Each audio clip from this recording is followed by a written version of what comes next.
We're talking pentatonics today. We've talked about this a little bit in the past on a few lessons, but I want to kind of come at it with a different approach, and we're going to get deep into fingering.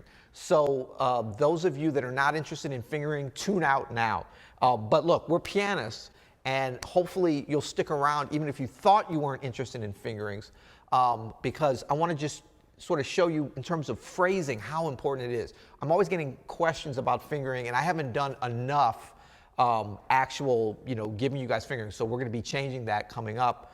We're working on a bunch of different technical exercises and fingerings for different scales that a lot of people aren't familiar with. But I wanted to start here on pentatonics because it's so useful for many of the things I know you guys are trying to do and stuff that we talk about in terms of executing bebop phrases, being able to play modal, just being able to sound good at the instrument, So better than kind of explain it to you, I kind of want to show you the end result of the usage of some of these ideas that we're going to go over today.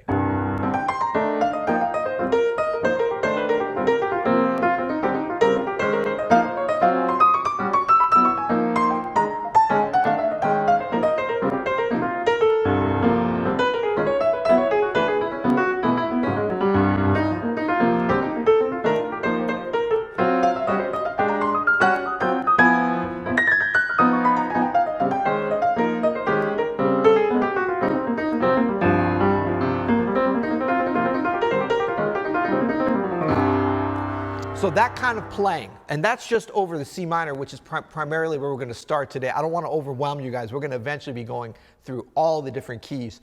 But for now, we're going to look at this example, so I think it's the best place to stay. But you're going to be using this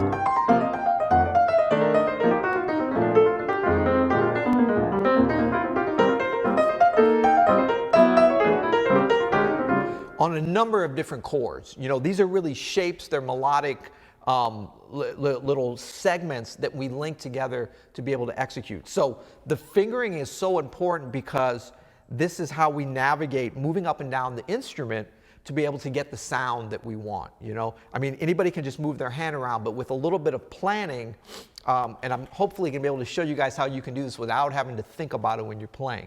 So it's going to be mostly in our practice that we're going to do the planning. But the idea is that melodically with the right hand, we're going to be able to travel from the areas that are important for us to be able to make our melodic statements, tell our stories in a way that we can phrase and execute at any tempo that we can think and have the idea, right?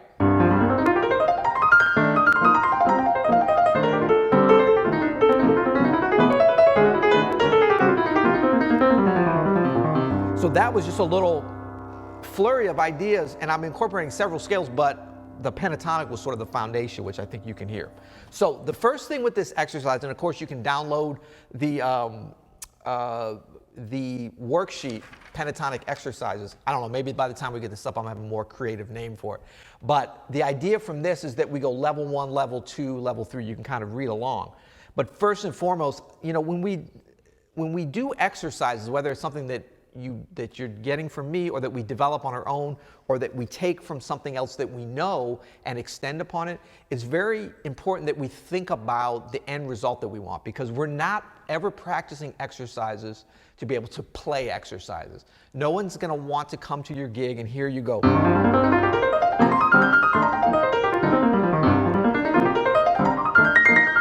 run up and down a pentatonic scale. It's just, that's not music. This is just the weightlifting. This is just the repetition, the reps and sets that we do to be able to play parts of this as we go. But we do want to think about what we're going to actually be doing with this. So as I develop these exercises, I was thinking about, okay, this is really for soloing in the right hand.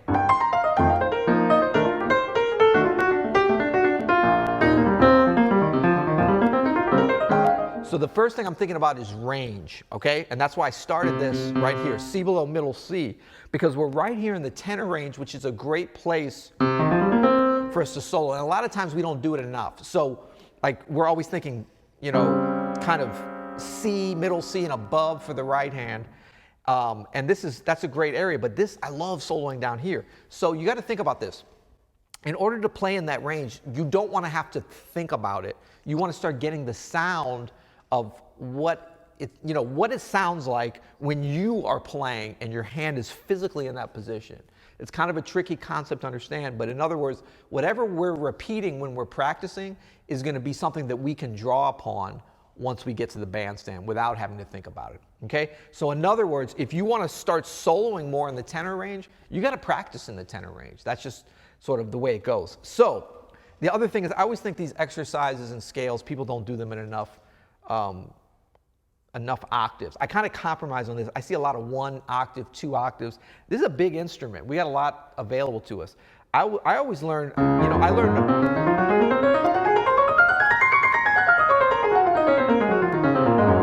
Just had a flashback to when I was young, learning all my scales. My teacher, I had a wonderful teacher, Jane Allen, who every scale, every arpeggio had to be 4 octaves, always, minimum. But definitely 4 octaves. So I always had that in my mind. So to me, it's always funny when I hear 2 octaves. Do we really just want to learn to play in that range of the instrument?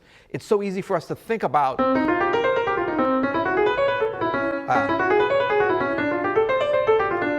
Well, we're just repeating it and going up. But the thing is, your hand, your body position, everything, and especially how the instrument sounds in those different ranges and your interaction and reaction to that is violently different in the different octaves. So we have to think about, where do we want to be soloing? I mean, yeah, of course, we want to have the option of playing with the right hand down here and up here, but the bulk and the majority, most players are just playing in here, and that's all they practice their scales. So I'm going to have you extend a little bit to 3 octaves, starting at the C below middle C. And what I wanted to do was to come up with some exercises that had something to do with music and phrasing from the very beginning. The simplest way to practice the pentatonic exercise, a pentatonic scale, and look, we're in the key of E flat here or C minor. You can think about it either way, but the idea is that, if you just go up and then come down, that's fine. Most of you know that, and you can kind of figure that out on your own. Plus, there's a lot of guides. This is really about starting to connect, the direction and a little bit of music and a little bit of phrasing, hand positioning, accents, all the different things that we want to bring out in our playing, kind of from the beginning of doing this exercise. So we've got. So this is level 1, level 1A.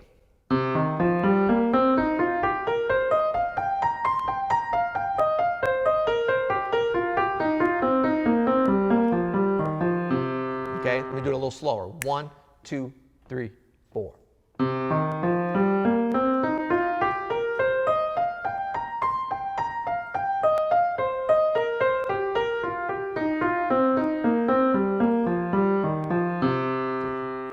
Now, this is 8th notes. You're going to see level 1A, level 1B, level 1C. These are all the same notes, just with different rhythms.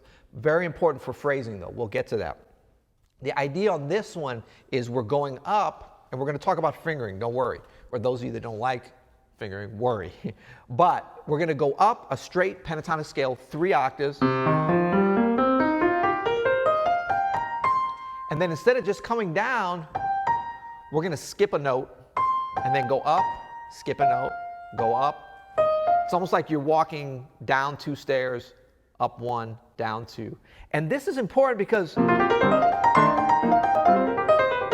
you can almost play this exercise like that as the foundation for actual lines, and certainly taking segments out of this. And I always think, like with pentatonics, like when you go up or you go down and then you turn around, no matter how complicated it is, like those turns and stuff, that's sort of where the magic is. So that starts to build in a little bit of this. So instead of, which is fine, but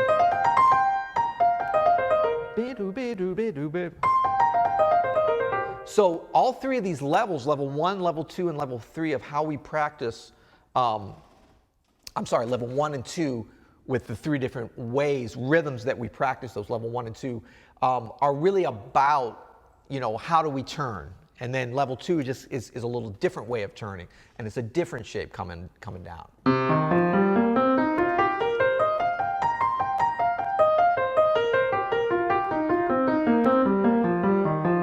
Now let's talk about fingering, okay? Because I saw some whack stuff online about somebody talking about just use 3 fingers. And I can't stand stuff like that because it gets your hand out of position. In practicing this stuff, we have to develop. I mean, who wants to play with 6 fingers instead of 10? What a disadvantage, right? How do we develop the strength, the independence, the ability to phrase with the 4th and 5th fingers if we're not playing them, especially when we're working on scales? I mean, it's like, I guess you could play a major scale with just 3 fingers or just 2. That's pretty hard. But the idea is like we want to have maximum flexibility in the hand positioning as we move around the instrument. And the more fingers that we use, the better. Now, we do want to keep in mind, and I think I did, I really wrestled with these because I'd never put these down for these exact shapes, but I had a couple different variables, but I think I got to the ones that make the most sense for most people. And so we're mainly using, going up, we're mainly using 1, 2, 3 with a little bit of 4. But the whole thing about this is like we can use the 4th finger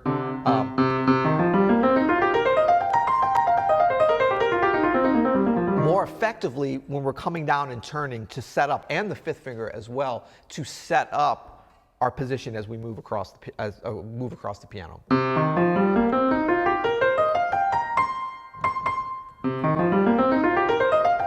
Okay, so this, there's not a lot of different choices here. So that's kind of what it is. But when we get to the top, we're at 4. And then I'm trying to find as many different places as I can use 4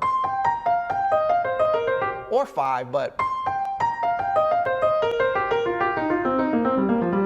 so that we can keep, our wrist from having to go in and out, up and down. So we're doing that shape, the skipping step shape, but we're still moving just like, right? So 1, 2, 3, 4.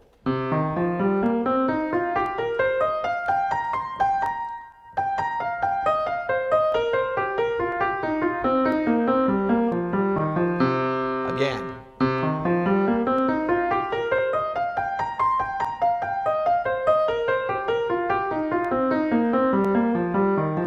So what you'll see is coming down, I think, is a much more comfortable,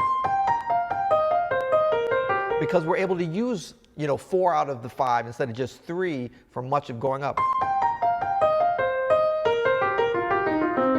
But you always know, and look, you can totally vary from these fingers, and you should if it doesn't feel right to you or you can't execute, but the idea of knowing the right fingering for you is about that wrist moving evenly. Like if you're doing a lot of that, there's probably something wrong with the fingering. Okay, so a lot of slow practice.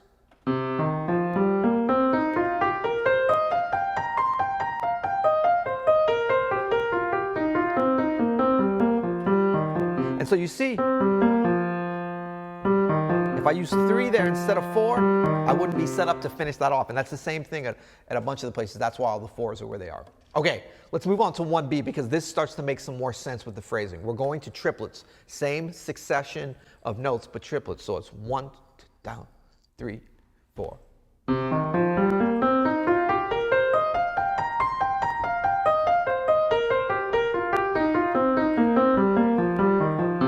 Again.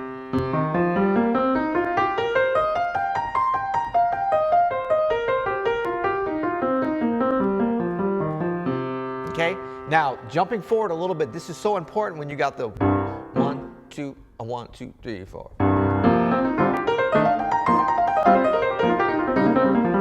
That kind of sound when we're combining it with the 8th note, with the triplets, or maybe. So it's the same kind of. No matter what I'm mixing it up with, same thing with that wrist. I've trained to have that wrist, no unnecessary movements, control, be able to really.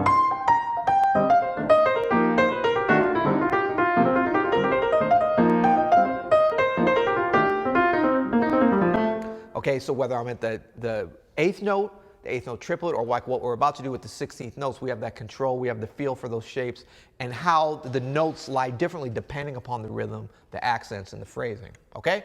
So that's level 1B. Let's do level 1C. I think you guys are getting the picture of this. You don't need to hear me practicing, so I'm going to move a little faster. 1, 2, 3, 1C.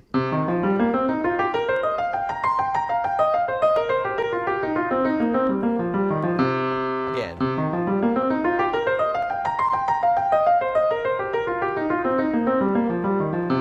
Now these are set up A, B, C so that if you start at the same tempo, the same quarter note, wherever you want to start, and you should always start on the slower side for sure, that you have a natural progression through the different rhythms, through the triplets to the 16ths, but also to being able to execute these shapes a little bit quicker as you go. So in other words, if you start here with 1A,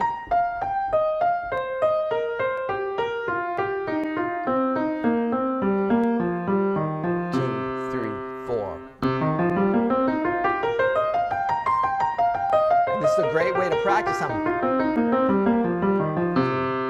1C.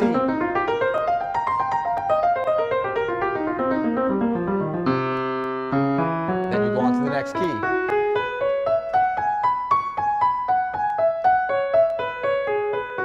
Or whatever, or you can stick with the same key and do level 2. So that's kind of the idea.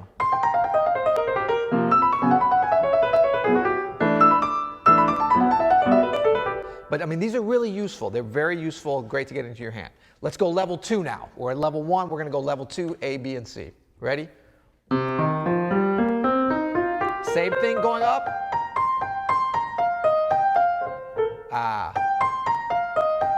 Looking at the fingerings is really hard for me. So I got in as much 5 now as I could, because I wanted to really show how we use these, how we can use all the different fingers. Jump into a little bit more interesting shape already coming down. Same thing going up. We're going up straight, pentatonic scale, and then coming down. We're skipping a note. We're going back up, skipping a note.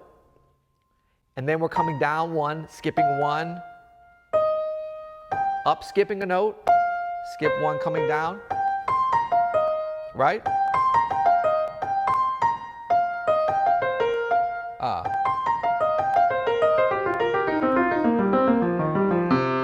Okay?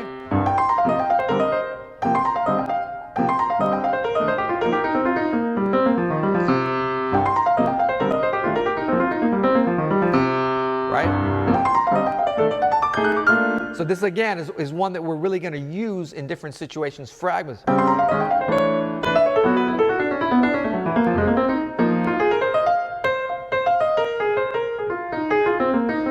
I'm using this all the time.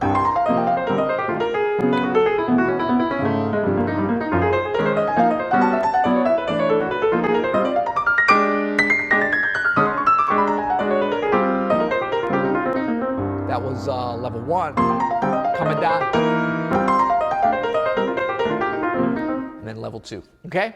So then the same thing, we're going to take it through different rhythms so that we see how the notes fall differently, get us into some situations that we're going to actually use. Level 2B. 1, 2, 3, 4.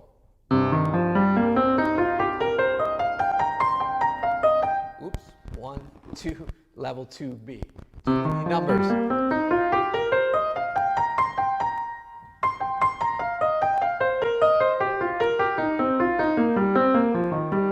Okay, so this brings up a really good point. I have a lot of difficulty reading these, even though I know these and use them and have been playing them a lot. And so for some of you, you might want to just sort of get the concept. That's why I explained it first. When you get to the top,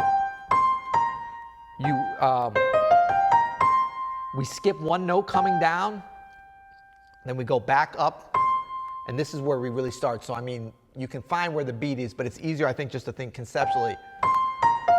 Like I think about that shape and how it moves through the pentatonic scale. It's a pattern, right?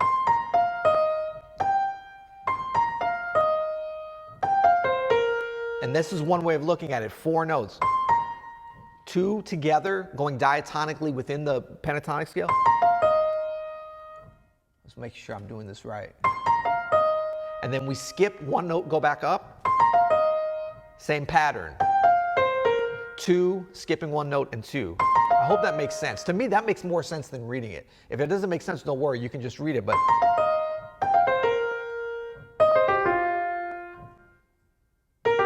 So this is the pattern, 4 notes, 1, 2, 3, 4, and we're skipping 1 note in the middle. So that 4-note pattern is missing 1 note in the middle. We have 1 skip. And then we skip over 1 note to start the same pattern again, right? And then we do the same thing. That's that 4-note pattern with the middle note skip. Same thing again.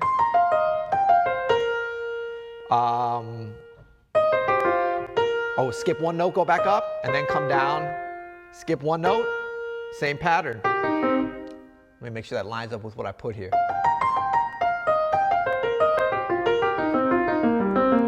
Yep, that's what it is.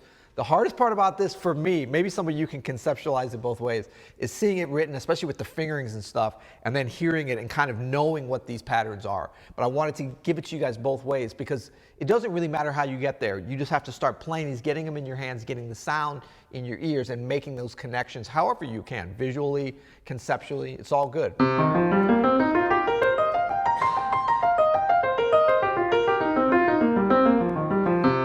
That's 2B. Now we're going to go 2C, 16th notes. 1, 2, 3, 4.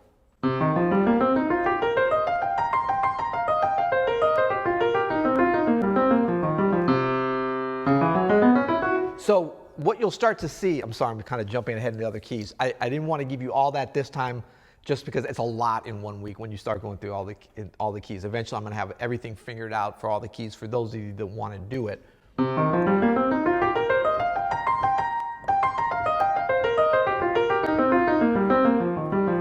Okay, now let's talk a little bit about fingering because I have the same basic fingering for all 3 level 1 A, B, C, and then all 3 of the level 2 A, B, and C, just a little bit varied based upon the rhythm. But let's look at level 2A. So we got the same fingering going up. Now we have our shapes. So I got my first 5. That one's important. I think, yeah, you could play 4. But I like this because 5 gets us even more in position to go down. We're going up, but we're about to go down. Right? And then we're going 4 because if we go 5, we'd really need to go 4, which wouldn't be the end of the world, but I just think this is a really good place to turn. We want to think about, some people play these without ever going 2 over 1. And I think it's important to be able to do that so that you can reset as you're moving from the white keys to the black keys. So we've got 1, 2, set up with the 4, 1, 2, 1, 2, 2, 1, because we're going black key, white key there. And then here's that 5 again, our next opportunity. That's a great shape there.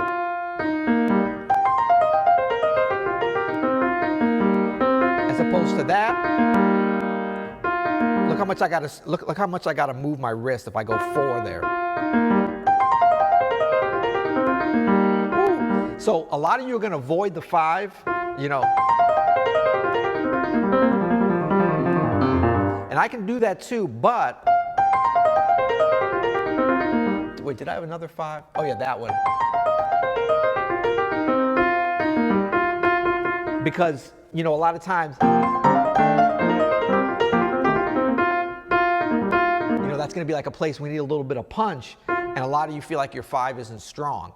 So you're naturally, when you play, not going to go to it when you have to execute something that you want to phrase, accent, start or stop or give some sort of accentuation to that note. But if you do this when you practice and kind of force yourself into something uncomfortable, remember, fingering is not about the comfort level when you first learn it. So if you play these with my fingerings and you're like, these don't work for me, I'm going to go to make my own, that's fine, but give them a chance first, okay, with any kind of fingering.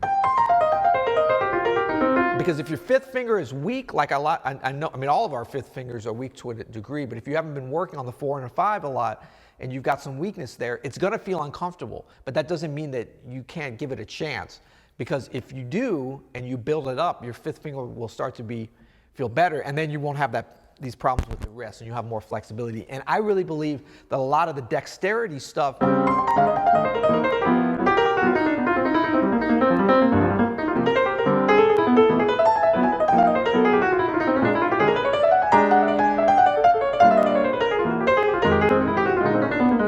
the pianists that can play fast and most importantly execute phrasing the way that they want to when they're playing fast, you know, kind of what we would think of as dexterity, comes from the ability to, as much as possible, kind of independence and strength of all of the fingers so that you just have more options and that you don't have to do as many violent hand positions. It all kind of works together, so.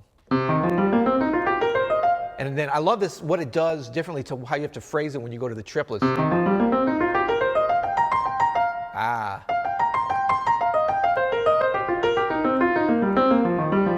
1, 2, 3, 4.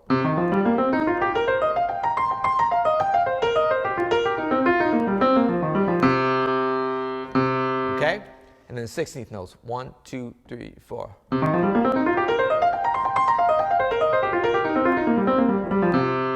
A little faster than I meant to. 1, 2, 3, 4.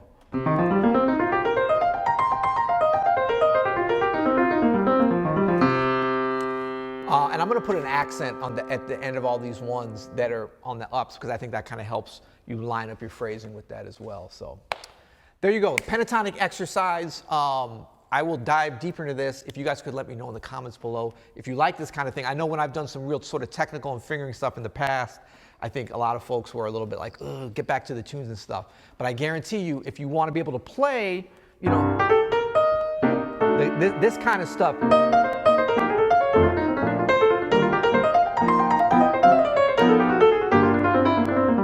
That's all. This is all that kind of stuff.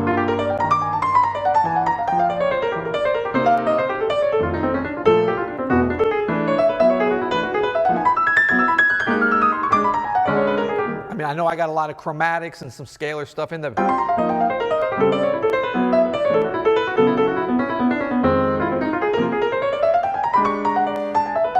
But there's a lot of this pentatonic stuff in there. So fingering, independence of the fingers, strengthening of the 4 and 5. I think these exercises will help a lot with that. All right? Happy practicing.